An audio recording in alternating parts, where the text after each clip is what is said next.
This is going to be a great Know the Cause. I'm talking a little bit about, well, we know drugs can increase your risk of diabetes and other diseases, cancer, for example. But would a popular diet increase your risk of diabetes also? We'll do a little discovery in the opening of today's Know the Cause. Then Dr. Fred Pescatore, as the show moves down toward the end, is going to talk to us about the brain that we have here and the brain that we have here, the gut-brain link, okay? I love this guy. He's from New York. Then Texas physician Dr. Soraya is going to talk to us about an amazing testimonial. Folks, when you begin looking for fungus, you find it all over the place, including the lungs. All that and more on today's Know the Cause. Today's Know the Cause is brought to you by Dr. Ohhira's Probiotics. Discover the Dr. Ohhira difference. My name is Doug Kaufman.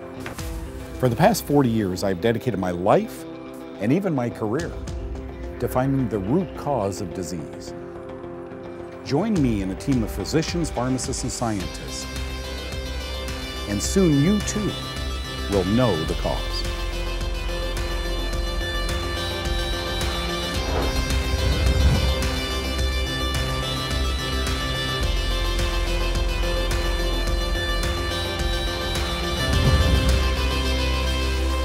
So I spoke to a group of doctors last year. I gave them this continuing medical education. We talked about supplementation, we talked about diet and so forth.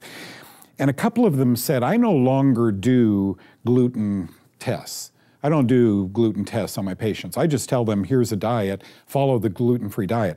Folks, we're in trouble when we do that. Now, let me tell you that in the past, you know my background, in the past, I have said, be careful of corn, even seeds, be careful of corn, because they're riddled with these fungal mycotoxins and some dangerous ones. Then I talked a little bit about peanuts and so forth. The new kid on the block as far as mycotoxin poisoning is wheat. So it makes total sense to me that all of you are staying away from wheat and you're feeling good. Here's the problem with that versus what we call the gluten diet. Staying off wheat, I think, is brilliant, especially if it's impregnated with these molds, okay? But the gluten diet, let's talk a little bit about that, okay? A major study by Harvard University suggests that ingesting only small amounts of protein or avoiding it altogether increases the dangers of diabetes by as much as 13%.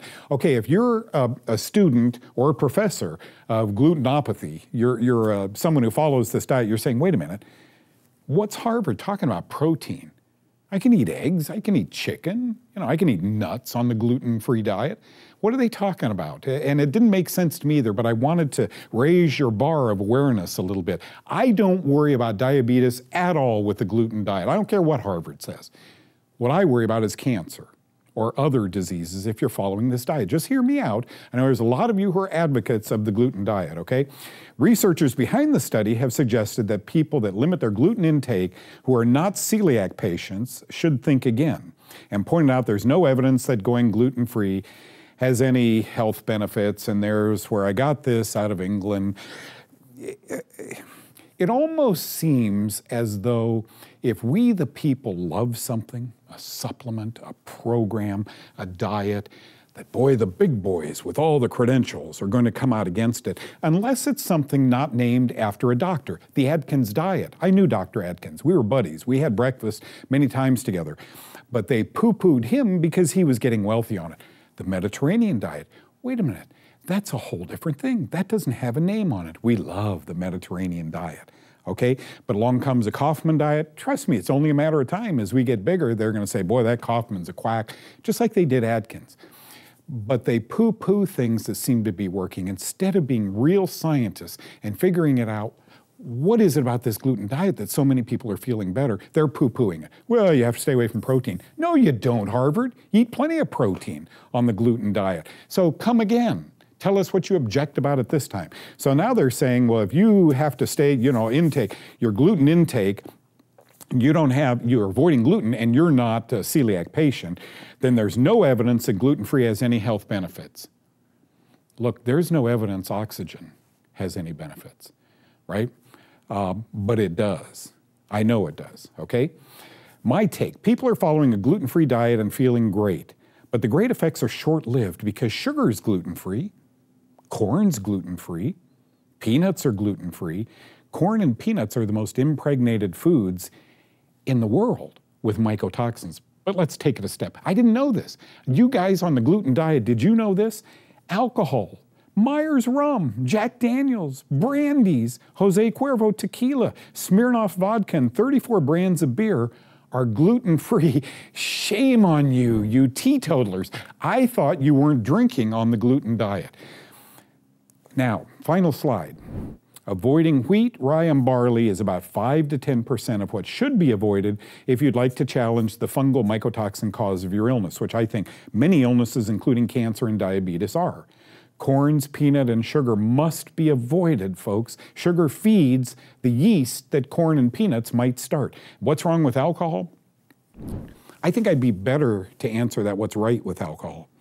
Alcohol, scientifically, Harvard, alcohol is linked to what, 7 different kinds of cancers and heart disease and diabetes, and yet, folks, it's legal. You can drink it, the researchers can drink it, your doctor can drink it, so it's totally, totally legal. The past few years, I've taken a total different look at alcohol in general. I've always felt corn and peanuts are commonly impregnated with mycotoxins, easy to stay away from. Alcohol is a whole nother thing.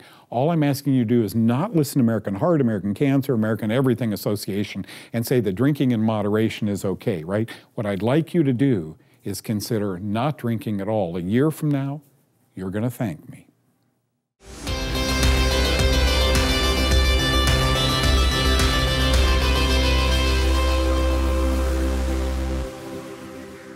You know, the doctor sitting to my left, your right, on TV, is a very special man.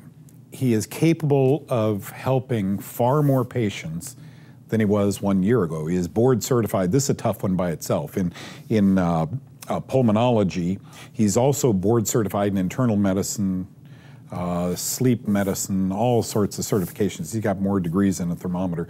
And in the past year, he's learned something new, and he has a patient, not here with us, but a videotape of this patient testimonial that you just have to hear. So welcome aboard, Dr. Mukesh Saraya, my buddy of the past year since we met.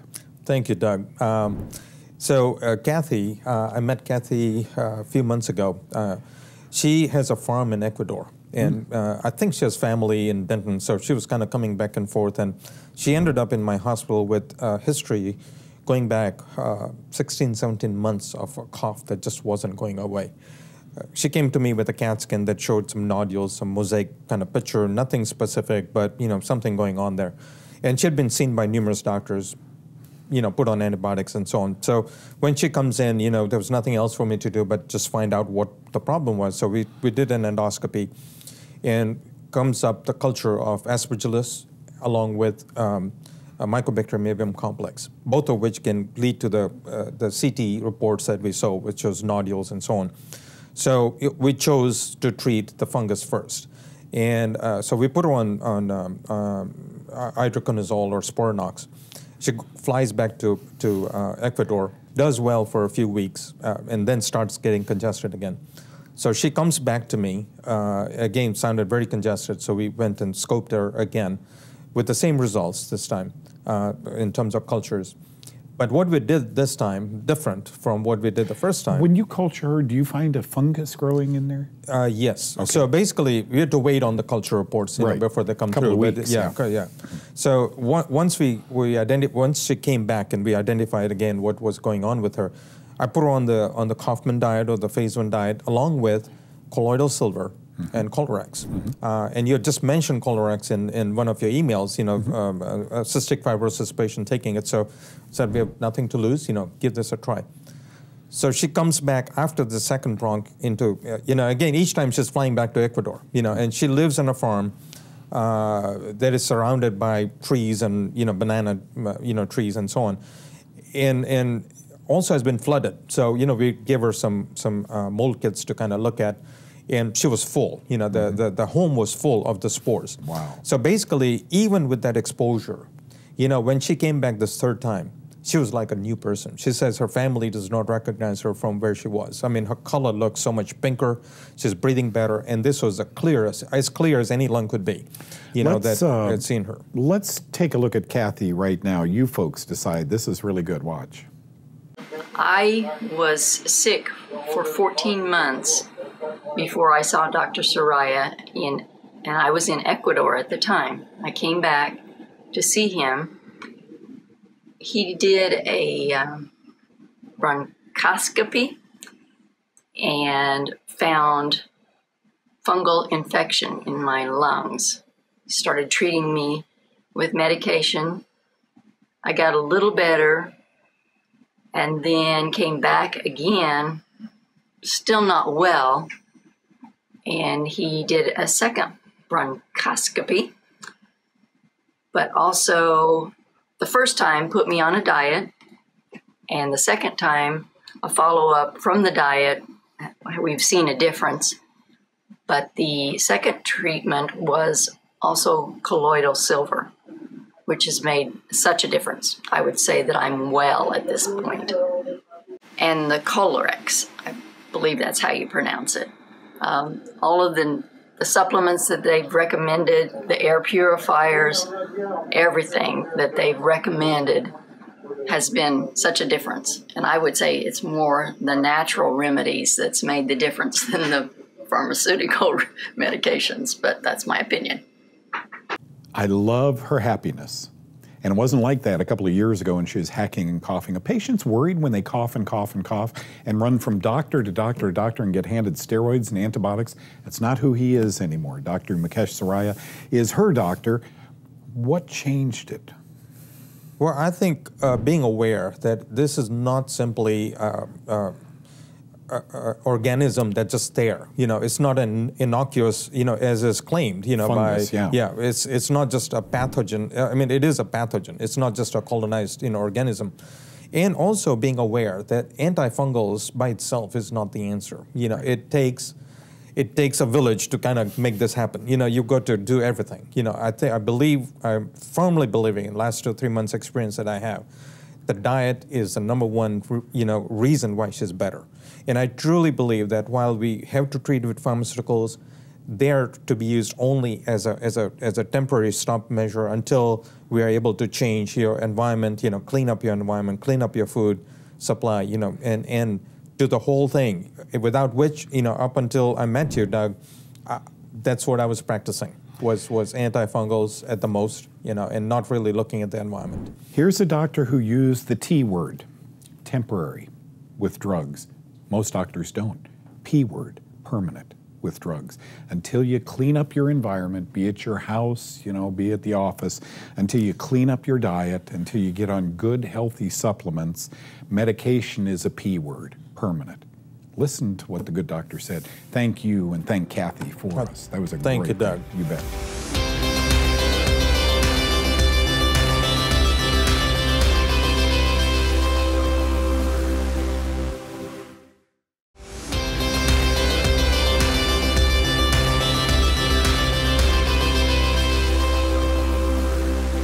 Well, it's always a good day on Know the Cause when Dr. Fred Pescatore from New York City comes to Texas and joins us. Thank you for coming in and joining us. Thank you for having me, Doug. I've seen your name on so many best-selling lists, and I predict we're going to see it again with the new book, The A-List Diet.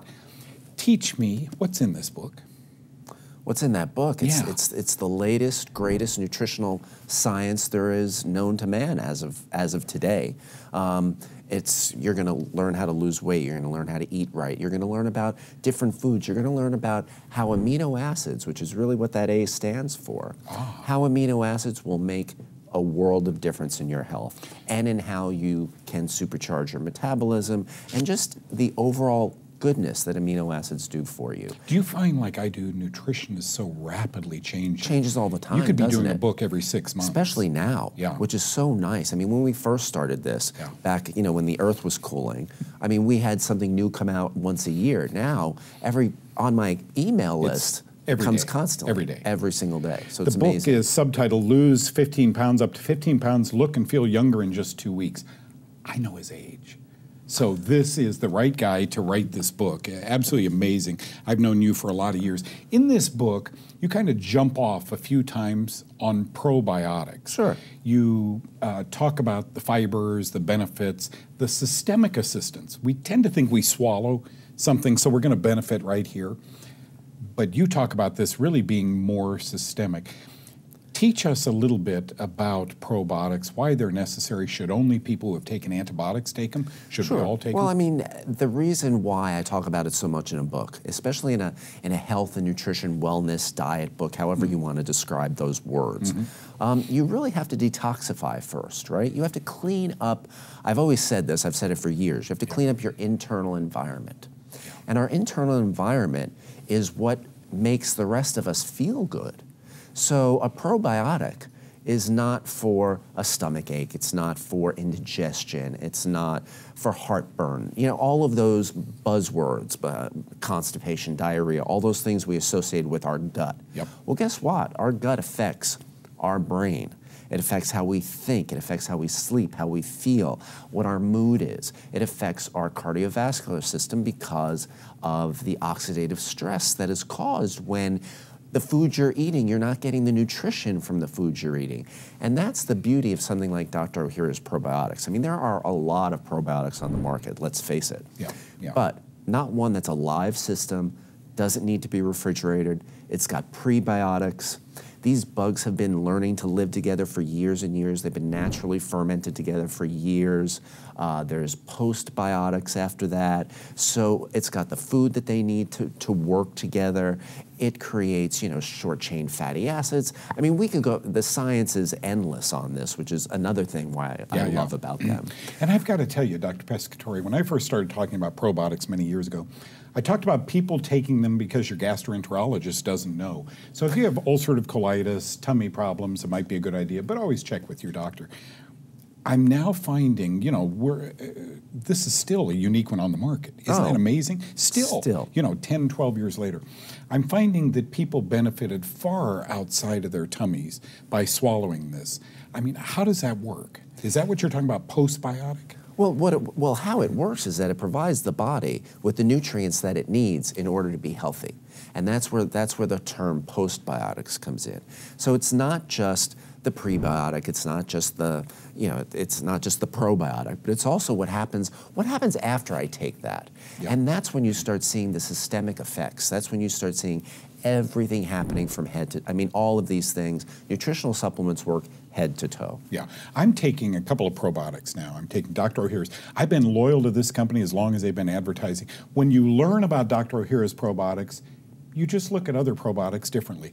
But I am taking the new one, the Reg Active, also because of the liver. Right. I mean, there was a time in my life, everybody worries about fatty liver. There was a time in my life when I might have imbibed too much. Can you fix that liver? You bet you can, and that's exciting. Yeah, both Reg products. Active is great. It's a specific probiotic that helps produce glutathione.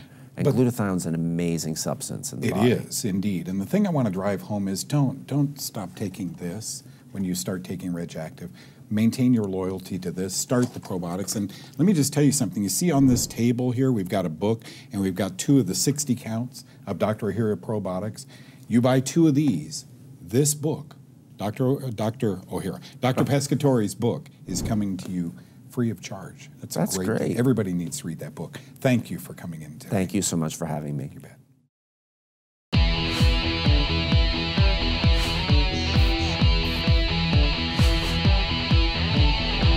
Welcome to another Kaufman Diet recipe. Today this recipe is called Meatballs and Marinara Sauce. It's considered a Phase 1 meal on the Kaufman Diet. On Know the Cause, we always use the freshest organic ingredients. For the sauce, you will need 2 tablespoons of olive oil, 1 small onion, finely chopped about 3/4 cup, 3 to 5 garlic cloves minced, 3 tablespoons of tomato paste, 2 large 28-ounce cans of crushed tomatoes, 1 teaspoon dried oregano, 1 teaspoon dried thyme, sea salt and pepper to taste. For the meatballs, you will need 1 pound of lean ground meat, grass finished beef, chicken, or turkey, 1 large egg, slightly beaten,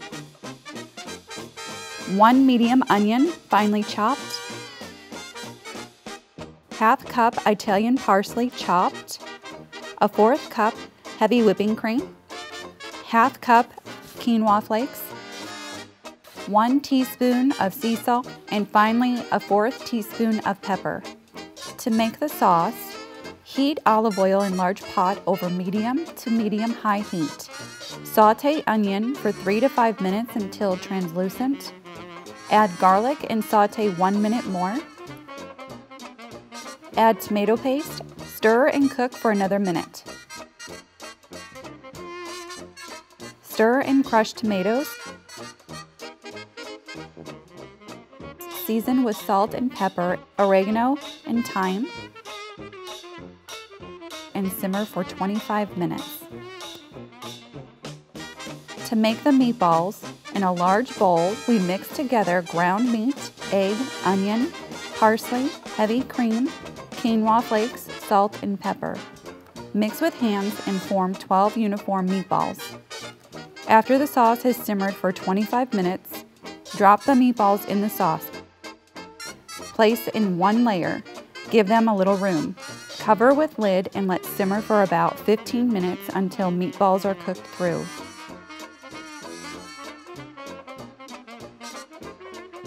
Serve over steamed vegetables, spaghetti squash, or spiraled zucchini.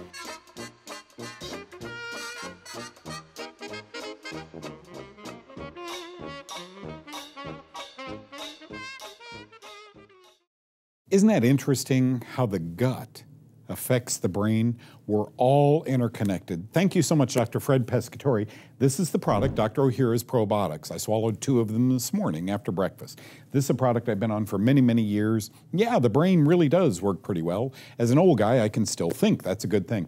Thank you so much, Dr. Soraya, for coming in. And thank you, Kathy, for that testimony. 16 months of coughing and then poof. You know what I'm saying, folks? Fungus plays a huge role in gut disorders and in lung disorders and in brain disorders and in skin disorders. I have no axe to grind with the gluten diet. I have no axe to grind with any diet, paleo diet, any diet, as long as it's the Kaufman version of that diet, okay, just so you know. And I hope you enjoyed those meatballs today. Folks, the show is all about a better understanding of why you're sick. Very often fungus has been totally overlooked or misdiagnosed in the medical community. God bless you, God bless them. I'll see you next time. Bye-bye.